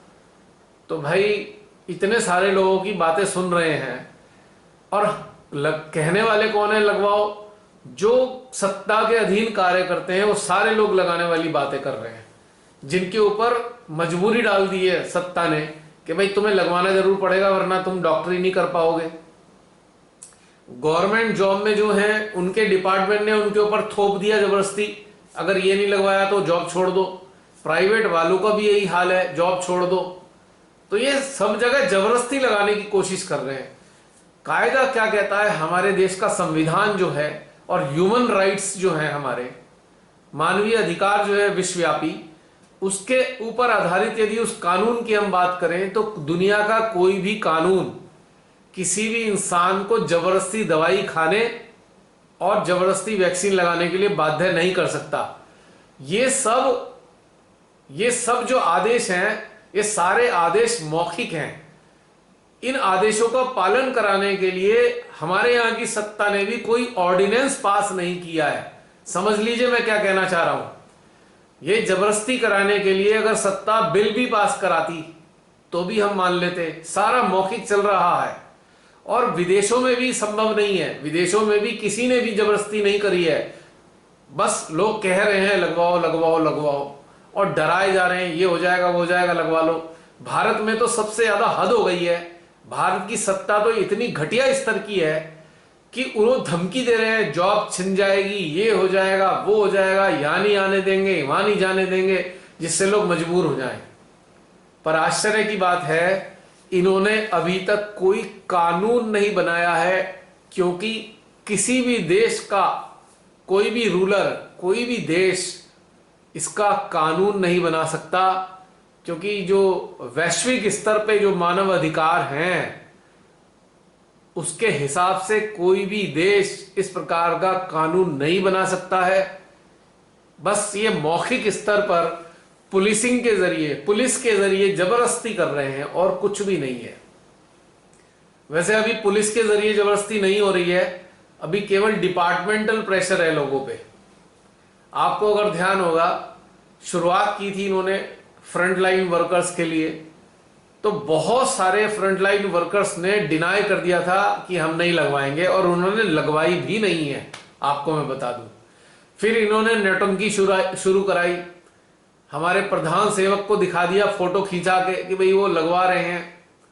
अब ये कोई गारंटी नहीं है कि उन्होंने वैक्सीन ही लगवाई है या खाली डिस्टिल वाटर लगवाया है, कोई नहीं जानता। और हमारे सामने ये भी केस हैं, जो इसी सत्ता के कुछ विधायक थे, उन्होंने देखा देखी में लगवा ली, तो आज वो बिस्तर में पड़े हुए हैं या 2-3 जने जा भी चुके संसार छोड़ के। अब ये सारी बातें हमारे सामने हैं, तो उस आधार पे हम नहीं जानते कि भाई क्या होने वाला है। लेकिन इतना जरूर है, आप सब अपने हिसाब से देखिए कि भाई हमें क्या निर्णय लेना है। देखा था, हाँ उसमें तो एक फॉरेन का वीडियो देखा था, हाँ उसमें तो प्रॉपर वो दिखा रहे हैं कि आप इंजेक्ट कर रहे हो तो वो सिरिंज अंदर चली जाती है, तो वो खाली एक फोटोग्राफी के लिए दिखा रहे हैं सेलिब्रिटीज कैसे सिरिंज लगवा रहे हैं। हाँ, तो फॉरेन में तो, और वो वाले वीडियोस तो यूट्यूब पे है भी नहीं। वही तो ब्रांड यूट्यूब करके एक चैनल है, वहां पे सारे वीडियोस आ रहे हैं कोविड से रिलेटेड। मैं ये कहना चाह रहा हूं, कोई सेलिब्रिटी भी अगर सुई लगवा रहे हैं, उसके कंटेंट क्या है कौन जानता है, उसके अंदर वैक्सीन है या सादा सैलाइन वाटर है। इसको बोलते हैं प्लेसिबो, इसको बोलते हैं प्लेसिबो, जो मनोवैज्ञानिक रूप से पेशेंट को ठीक करने के लिए इस्तेमाल किया जाता है। जो लोग मानसिक रोगी होते हैं या उनको मोटिवेट करना होता है या वो बहुत डिप्रेशन में होते हैं, तो ये झूठा इंजेक्शन देकर उन्हें मॉरल हाई करते हैं उनका, इसे प्लेसिबो बोलते हैं, प्लेसिबो। मुझे 100% यकीन है, मैं 100% अंदर से इस बात को जानता हूं कि हमारा प्रधान सेवक वैक्सीन नहीं लगवा सकता। और एक बात और बताना चाह रहा हूं, दुनिया का सबसे फेमस इंसान जो अंतरिक्ष के जो शटल हैं या रॉकेट्स हैं उनके अंदर जो कंप्यूटराइज सिस्टम को डेवलप करता है, एलन मस्क, उसने पब्लिकली डिक्लेयर किया है कि मैं वैक्सीन नहीं लगवाऊंगा।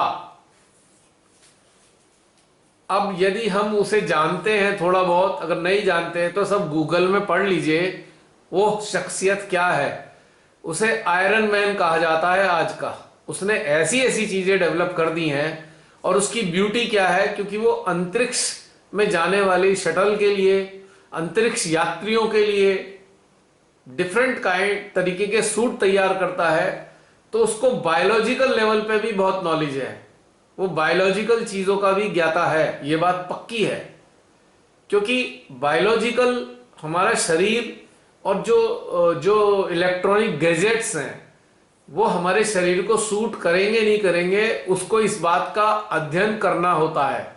उसके पास बहुत बड़ी टीम है जो यही अध्ययन करती है कि एक इलेक्ट्रॉनिक डिवाइस हमने दिया है, उसका शरीर पे क्या बुरा असर पड़ेगा या अच्छा असर पड़ेगा। तो ये बंदा हर चीज जानता है जहां तक मैं जानता हूं। तो एलन मस्क ने जब मना कर दिया है तो भाई समझ लो कुछ गड़बड़ तो है। और बहुत से लोग ये वहम करते हैं, नहीं नहीं हमारे इंडिया की वैक्सीन जो है वो ठीक नहीं है, हम ना फाइजर की ले लेंगे, हम फाइजर की बाहर की ले लेंगे, हम रशिया की स्पुतनिक ले लेंगे। बस मैंने एक रिपोर्ट पढ़ी थी, सुनी भी थी, उसमें एक सरल सी चीज बता दी। ये जो हमारे बिल्लू उस्ताद है ना, इन बिल्लू उस्ताद ने पूरे विश्व में किसी भी देश में यदि वैक्सीन बनेगी, कई साल पहले इन्होंने वैक्सीन नाम पर अपना सारा अधिकार सुरक्षित कर लिया है। यानी कि कोई कानूनी प्रक्रिया से गुजरकर इन्होंने ऐसा व्यवस्था कर ली है कि दुनिया का कोई भी देश यदि वैक्सीन बनाएगा, उसके इंग्रेडिएंट्स बिल्लू उस्ताद से ही लेने पड़ेंगे, ये समझ लीजिए। और उसकी मोहर लगे बगैर, उसका ठप्पा लगे बगैर कोई वैक्सीन बना ही नहीं सकता, कोई कंपनी वैक्सीन नहीं बना सकती। सारे अधिकार इसने अपने रिजर्व करा लिए कई साल पहले। वैक्सीन को लाने वाला भी शायद यही था, और उस वक्त इसने सारे अधिकार सुरक्षित कर लिए हैं। यानी कि दुनिया का कोई भी देश अगर बनाएगा तो इसको बनाने की रॉयल्टी भी मिलेगी और इंग्रेडिएंट्स भी यही देगा, वरना कोई नहीं बना सकता। मैंने एक रिपोर्ट में ये पढ़ा भी था और देखा भी था। अब आप खुद सोच लीजिए कि जब सरगना एक ही है पूरी दुनिया की वैक्सीन का, तो फिर क्या उसमें मिलने वाला है। जिसे हम कहते हैं फाइजर की बढ़िया है, वो बढ़िया इसलिए लग रही है कि वो 3000 की या 4000 की आएगी, स्पुतनिक 1000 की आएगी, भारत में 400 रुपए की 600 रुपए की मिल रही है। तो बहुत से लोग मानसिक स्तर पे क्या सोचते हैं, अरे महंगी वाली वैक्सीन अच्छी होती है। नहीं, वो महंगी इसलिए पड़ रही है कि उसे बाहर से इंपोर्ट करना पड़ेगा, उस पर टैक्सेस हैं, ड्यूटीज हैं, और उनकी कंपनी के अपने रेट हैं, लेकिन उनका मटेरियल तो सब में एक है। डॉक्टर लिए रेबोलो ये बता चुके हैं कि हर वैक्सीन में 70 किस्म के ऐसे कंटेंट्स हैं जो मानव के लिए अत्यंत हानिकारक हैं। डॉक्टर लिए रेबेलो जो मैंने पढ़ा उनके बारे में, तो मुझे लगा भारत के सबसे ज्यादा विद्वान इंसान है, ये जीनियस पर्सन है। इन्होंने 65 देशों की यात्राएं की और हेल्थ से संबंधित, नेचुरोपैथी से संबंधित, होम्योपैथी से संबंधित, मानव के कल्याण से संबंधित 15,000 लेक्चर्स दिए हैं इन्होंने अपने 65 देशों की यात्रा के दौरान, और कई प्रकार के इंस्टीट्यूशन चला रहे हैं मानव कल्याण के। बेहद ईमानदार, बेहद सच्चे इंसान प्रतीत होते हैं मुझे। आप उनके बारे में गूगल पे ढूंढ के पढ़ लीजिएगा। इतना ही मेरा कहना है। जो सारे पीछे डॉक्टर राजीव दीक्षित कह गए उसके परिणाम भी हमारे सामने आ रहे हैं। डॉक्टर विष्णु राय ने कहा उसके भी परिणाम सामने आ रहे हैं। डॉक्टर अमर सिंह आजाद कहते हैं उसके भी परिणाम सामने आ रहे हैं। मतलब ये सारे नकारात्मक परिणाम जो इन लोगों ने काफी पहले बता दिए थे वो सब आज दिखाई दे रहे हैं। तो उस आधार पे, इस अध्ययन के आधार पे हम कह सकते हैं कि something is wrong with the vaccines. और इन सारी बातों को छोड़ दीजिए। हमारी परमेश्वरी परम माता श्री माता जी निर्मला देवी जी ने, मैंने पढ़ा था उनका एक लेक्चर 1992 का था शायद, उन्होंने 4-5 लेक्चर दिए हैं वायरस के विषय में। आप सब जानते हैं उन्होंने ये कहा है कि ये वायरस हमारे दाहिने आज्ञा से, कलेक्टिव सबकॉन्शियस से हमारे शरीर में प्रवेश करते हैं, कुछ दिन तक हमारे साथ रहते हैं और फिर ये वापस चले जाते हैं। इन वायरसेस का दुनिया में कोई इलाज नहीं हो सकता, क्योंकि मेडिकल साइंस दाहिने क्षेत्र का, राइट साइड की बीमारियों का इलाज कर सकती है, लेफ्ट साइड की बीमारियों का इलाज मेडिकल साइंस के पास मौजूद नहीं है। और उन्होंने एक रास्ता बताया था वायरस से बचने का। यदि आप 3 कैंडल ट्रीटमेंट करें तो ये वायरस कैंडल के प्रकाश को झेल नहीं पाते और ये वापस कलेक्टिव सबकॉन्शियस में भाग जाते हैं और मानव इनसे प्रकोप से मुक्त हो जाता है। इसी बात का ध्यान रखते हुए आपने देखा होगा 2 वीडियो हमने बनाए थे 24 तारीख को, 24 अप्रैल की रात को पूरी रात जागना हुआ, इसी कारण से कि आम साधारण लोग भी इसका लाभ उठा सकें। हालांकि ये जो कैंडलिंग थी श्री माता जी ने सहजियों के लिए बताई थी, नाड़ियों को संतुलित करने के लिए, पर इस वक्त बहुत भयानक टाइम चल रहा है और हृदय में उन्होंने प्रेरणा दी कि अब कैंडलिंग को जो है आम मानवों के लिए बता दिया जाए, और इससे लाभ भी हुआ। जसलीन को भी मैंने कहा था, जसलीन ने कैंडलिंग की डेली 1 या 2 बार, आज आपके सामने स्वस्थ है। मेरे अपने घर के अंदर मेरी एक कजिन को कोरोना हो गया था और भी लोगों को हो गया था, उन सबको जाकर मैंने उन्हें कैंडलिंग सिखाई, बताया, उन्होंने भी की, ठीक हो गए। घर में ही दवाई खाई तो, लेकिन ठीक हो गए। मेरे अभिन्न मित्र हैं, एक परम मित्र हैं, उनके पूरे परिवार को कोरोना हो गया था, उनको रिक्वेस्ट करी, वो सहजी नहीं है, उनको रिक्वेस्ट करी भाई कैंडलिंग कर लो, घर में रह के दवाई खाते रहे, ठीक हो गए आज। और भी बहुत सारे लोग हैं, आए दिन फोन आते हैं, मैं कैंडलिंग बताता हूँ सिंपल दवाइयों के साथ में। तो इसलिए मुझे पक्का विश्वास है, और श्री माता जी जब हमें बता ही चुकी हैं तो हमें किसी चक्कर में पड़ना ही नहीं चाहिए। और उन्होंने ये भी बताया था कि एंटीबायोटिक कभी नहीं खानी चाहिए। और जरा हाल देख लीजिए, कोरोना के ट्रीटमेंट के नाम पर क्या खिलाया जा रहा है अस्पतालों में। रेमडेसिवियर घातक दवाई, फैबी फ्लू, टैमी फ्लू बहुत घातक दवाई, जिससे आगे की जनरेशन ही अपंग पैदा होंगी। हाइड्रोक्लोक्सिन पिछले साल बहुत ट्राई करी और ऐसा दिखाई दिया, साफ नजर आया कि पिछले साल जो वायरस का प्रभाव फैलाया गया था उससे लोग नहीं मरे हैं, इसके इलाज से मरे हैं। और आज भी यही हाल है। 25-25 हजार 1-1 लाख रुपए की रेमडेसिविर बिक रही हैं, 25-25 30-30 गोली इसकी खिला रहे हैं लोग, फेविफ्लू की, और लोग मर रहे हैं दवाइयों से, इलाज से ही मर रहे हैं। चारों तरफ से सूचनाएं मिल रही हैं। तो जब श्रीमाता ने कह ही दिया इसकी कोई इलाज नहीं, तो हम इस चक्कर में क्यों पड़े। अब हमें करना क्या है। श्रीमाता ने पहले दिन अगर बुखार आ जाए, जिस दिन पहला दिन हो उसी दिन से कैंडलिंग शुरू कर दी जाए, सांस को अंदर रोकने का अभ्यास शुरू कर दिया जाए, सिंपल खाना खाया जाए, फल ऐसे खाए जाएं जिनमें पानी की मात्रा ज्यादा हो, शरीर में पानी पूरा रखा जाए। हमारी किचन में 7-8 चीजें ऐसी हैं, उसका काढ़ा बनाकर उसमें चाय पत्ती दूध डालकर भी आप पी सकते हैं या नींबू के साथ ले सकते हैं। एक आंवला डेली खा सकते हैं, नींबू का पानी पी सकते हैं, मौसमी संतरे का जूस पी सकते हैं, नारियल पानी पी सकते हैं, और नट्स खा सकते हैं, ड्राई फ्रूट्स ले सकते हैं।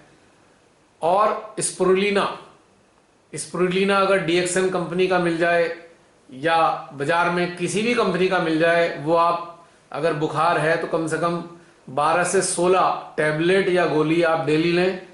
आपकी प्रोटीन की कमी नहीं होगी। और स्पिरुलिना के अंदर खासियत है कि आपको फ्लू का जो असर है वो कम करता है, एंटीवायरल प्रॉपर्टीज होती हैं उसके अंदर। खुली हवा में टहलें, इस तरीके की एक्सरसाइज करें जिससे सांस ज्यादा फूले। सांस फूलने वाली, जैसे रस्सी कूद सकते हैं, तेज तेज चल सकते हैं, लंबी लंबी गहरी गहरी सांसें ले सकते हैं, जिससे हमारे फेफड़े अच्छे से काम करते रहें। कपालभाति कर सकते हैं, भस्त्रिका कर सकते हैं, अनुलोम विलोम कर सकते हैं, यानी कि फेफड़ों के लिए सारी एक्सरसाइज कर सकते हैं। इससे बचने के लिए भी, और प्रॉब्लम हो गई है थोड़ी सी तो इसमें ये भी इस्तेमाल कर सकते हैं। तो ये सारी चीजें आप कर सकते हैं। और ये सारी चीजें हम बताते आ रहे हैं, पिछले 15-20 दिन हो गए यही बताते बताते बताते सबको। आने वाले समय में श्री माता जी ने चाहा तो इन दवाइयों पे भी एक लेख भी आएगा, दवाइयों के ऊपर। कब आएगा मालूम नहीं मेरे को, लेकिन आ सकता है। तो बस यही कहना था आप सबसे कि बस आप सरल सरल चीजें, यानी कि अगर कुछ प्रॉब्लम हो गई है तो जो सिम्टम्स आए उसके हिसाब से इलाज करवाएं अपना, या करें। इस चक्कर में मत पड़े कि कोरोना को भगा देंगे। कोरोना को हम दवाइयों से भगा ही नहीं सकते।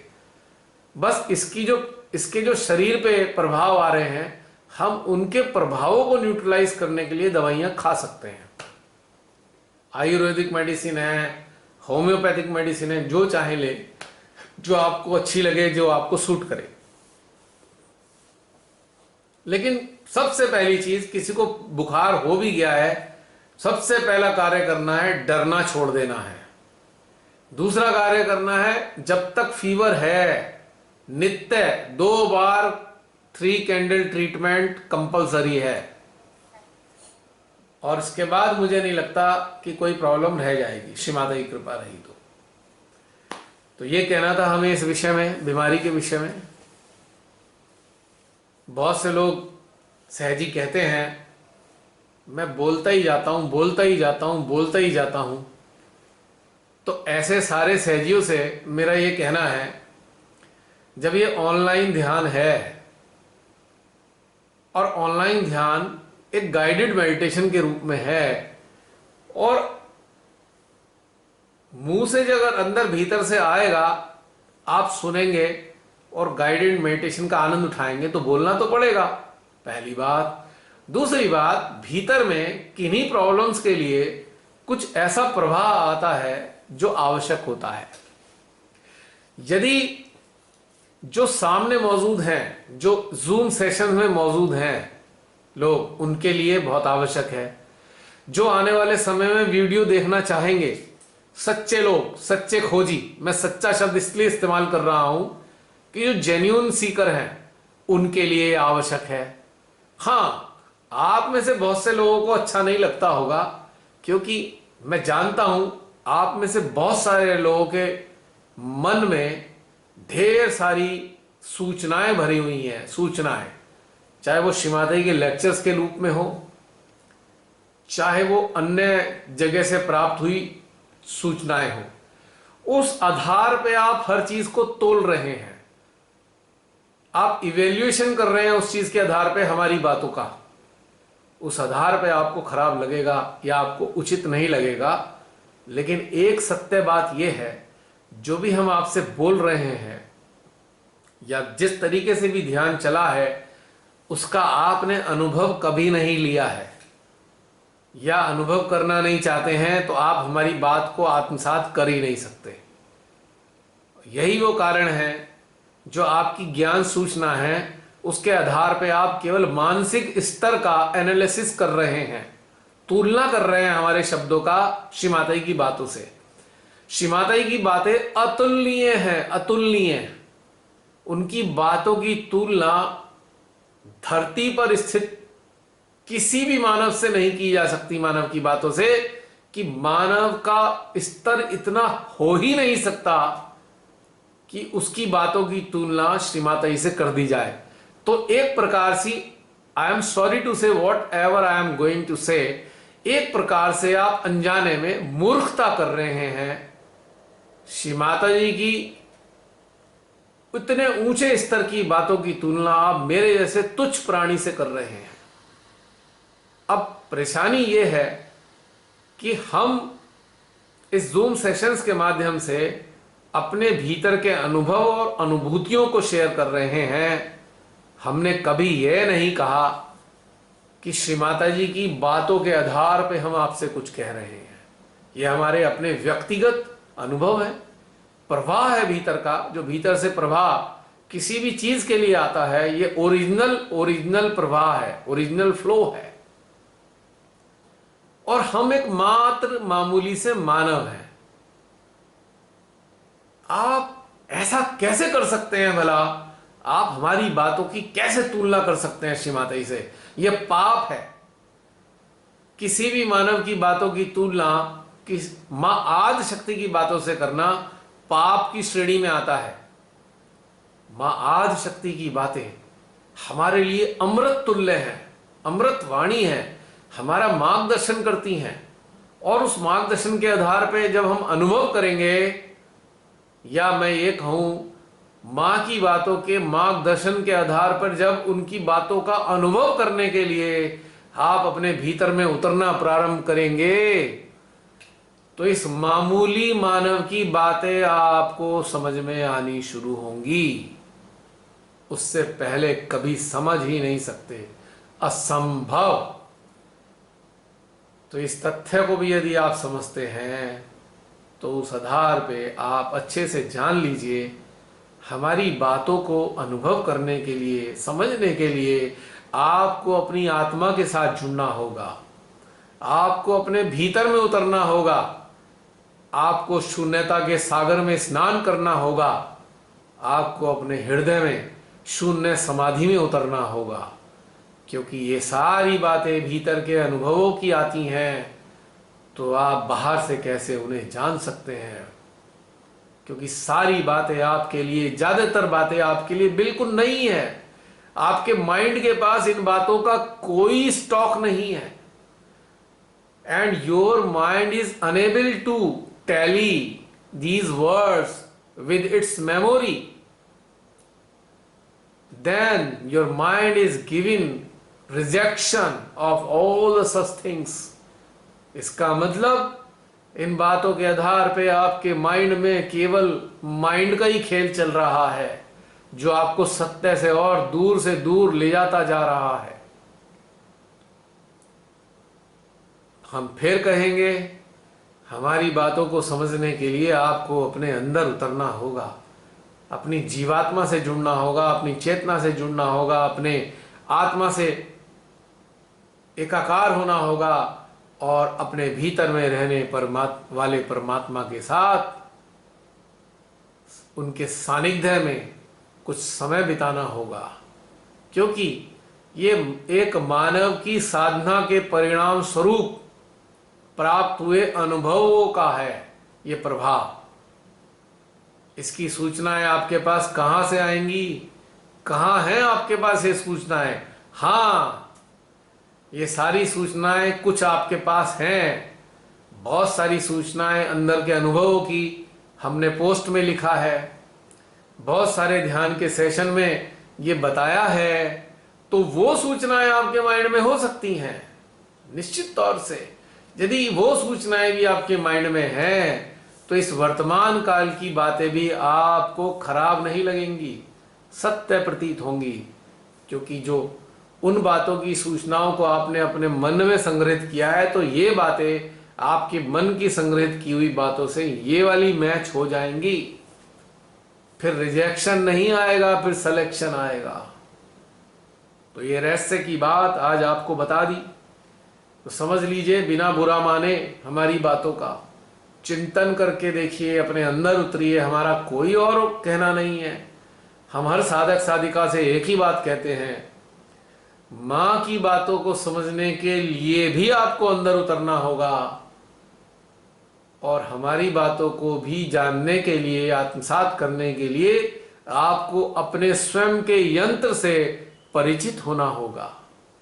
अपनी आंतरिक विभूतियों का लाभ उठाना पड़ेगा, या उनसे मिले हुए जो आपकी जो कुछ उनसे जो प्राप्त हुई हैं चीजें आपके अंदर, जो आत्मज्ञान के रूप में आपके अंदर जागृत हो रही हैं, उस आत्मज्ञान के प्रकाश में आप ये हमारी बातें समझ सकते हैं अच्छे से।